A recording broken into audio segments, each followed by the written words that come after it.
নগাঁও জিলা টুকালাই বেবেজিয়াৰ এগৰাকী বোৱাৰী নিৰুদ্দেশ। নগাঁও জিলাৰ ৰহা সমষ্টিৰ অন্তৰ্গত টুকালাই বেবেজিয়াৰ নিবাসী শান্তকুমাৰ দাসৰ পত্নী পিংকি দাসে আনদিনাৰ দৰে নিজৰ ছোৱালী স্বাস্তিকা দাসক টিউচনৰ বাবে নগাঁও চহৰৰ ঢাকাইপট্টিত থব যায়। কিন্তু কালি সন্ধিয়াৰ পৰা পিংকি দাসৰ একো খা খবৰ নাই আৰু মোবাইলটো নিজৰ ছোৱালীৰ হাতত দিছিল বুলি আমাক জানিবলৈ দিয়ে। পৰিয়ালৰ লোকে নগাঁও জিলাৰ বিভিন্ন স্থানত বিচাৰিছে যদিও কোনো সংসূত্ৰ উলিয়াব পৰা নাই। শেষত বেবেজিয়া আৰক্ষী চকীত এজাহাৰ দিয়া হয়। কোনো সদাশয় ব্যক্তিয়ে পিংকি দাসক যদি দেখা পায় তেন্তে তলত দিয়া যোগাযোগ নাম্বাৰত ফোন কৰিব। যোগাযোগৰ নম্বৰ 7896633123।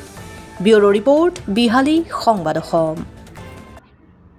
মই জানো যে সদায় ছোৱালীজনী নিয়ে হয়, অলপ সময় বহে আৰু 6:30, 7টা এনেকুৱাত পায়হি ঘৰ। তাৰপিছতে 8টামান বজাত দেউতাক অফিচৰ পৰা আহে, আহোঁতে দেউতাকে লৈ আহে সদায়।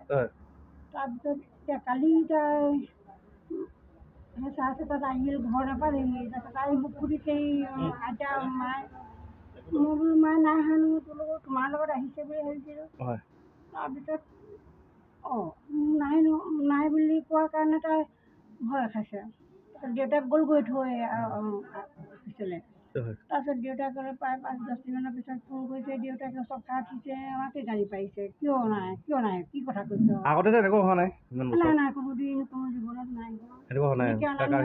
কালি প্ৰথম হৈছে আৰু কিয় সন্দেহ হৈছে নেকি আপোনালোকৰ? কিবা সন্দেহ এনেকুৱা মানে ঘপককৈ যে নাইকিয়া হৈ গৈছে? তেনেকুৱা তাই হেৰি হ'লেহে সন্দেহ কৰিম, কিবা দেখিলে বাৰু কিবা জানিলেহে কিবা সন্দেহ থাকিব।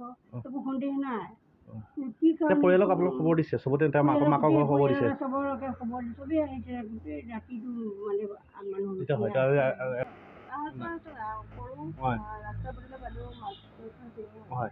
কি সময় যোৱাকালিৰ পৰা নিৰুদ্দেশ হৈ আছে? ৰাতিপুৱা মই ষ্টেটাছ চাওঁতেহে গম পাইছোঁ তেওঁ যে নিৰুদ্দেশ হৈছে। তাৰ আগত গম নাপাইছিলোঁ বাৰু।